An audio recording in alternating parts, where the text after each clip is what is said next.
10 grapes. At first, the exactness seems silly, but as I'm standing in the kitchen of the inpatient adolescent eating disorder unit, counting them out, I get it. I always love numbers too. Maybe because of my parents, my dad being an accountant, my mom a former bank manager. 9 carrot sticks. As I'm selecting them one by one from the bag, I realize the counting is soothing, and I'm taken back to my childhood years at my grandma's house, so excited to tear out a fresh page from her big book of Sudoku puzzles, numbers racing through my mind as I furiously filled in the boxes. 8 ounces of water, no ice. I fill the glass up to the line.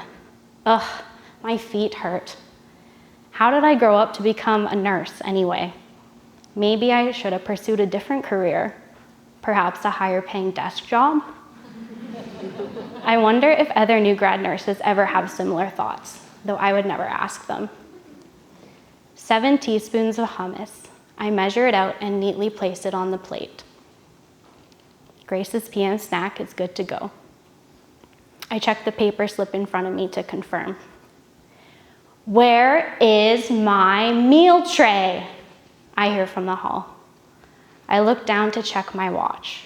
It's 12:36 p.m. 6 minutes too late. Balancing 2 trays, I prop the unit kitchen door open and wait for it to close and lock shut behind me. I see Jane at the end of the hallway, pacing back and forth.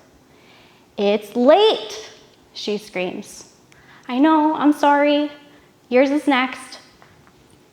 5 high kicks, martial arts style. She moves towards me, swinging her legs up one by one in the air. Suddenly, I'm face to face with the bottom of her sock. Not knowing whether this is a threat, a coping mechanism, or a metaphorical middle finger to her no exercise care plan, I retreat to the nursing station, feeling my heart beating out of my chest. Come on, Jane, let's go get set up for lunch, my colleague tries. It doesn't work. Regardless of the intent, this behavior must be stopped, as Jane is a severely malnourished teenager with a heart rate so low and electrolytes so imbalanced, she's at risk of becoming medically unstable with even the slightest physical activity. My colleague tries again.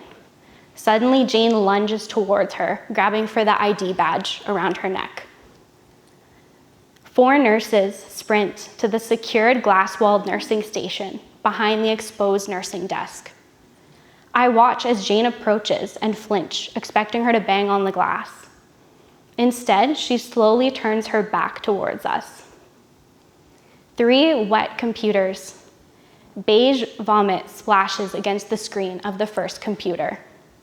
She sidesteps to the left, opens her mouth, and forcefully heaves over the second monitor, chunky liquid seeping into the cracks of the keyboard. She turns around to look at us, and then covers our final exposed computer in weaponized vomit. 2 milligrams lorazepam, IM, stat, someone shouts. I run to the med room, hands trembling as I try to drop the medication into a syringe. 1 deep breath, I say out loud. Whether directed towards Jane or myself, I'm uncertain. Kneeling on the ground, hand steadying her thigh, I inject the Ativan. The next day, she doesn't come out of her room until late afternoon. Head down, eyes filled with tears, I can visibly see the remorse inside of her. She approaches the nurses who are manually charting at the bare nursing desk in the absence of any computers. And she apologizes. To my surprise, my colleague gets up and gives her a hug. It's okay, Jane. You had a bad day. We all have bad days, right, Britt? I pause, not knowing what to say. Like Sudoku, bulimia nervosa is a numbers game. Constant mental math, adding and subtracting calories, pounds, minutes to your next meal. Had my early years been filled with more chaos or distress, perhaps I'd have stood where Jane now treads, not using numbers to play puzzles for fun, but needing them to cling to feel undone or whole, or maybe even in control. To most, it's just lunch running late.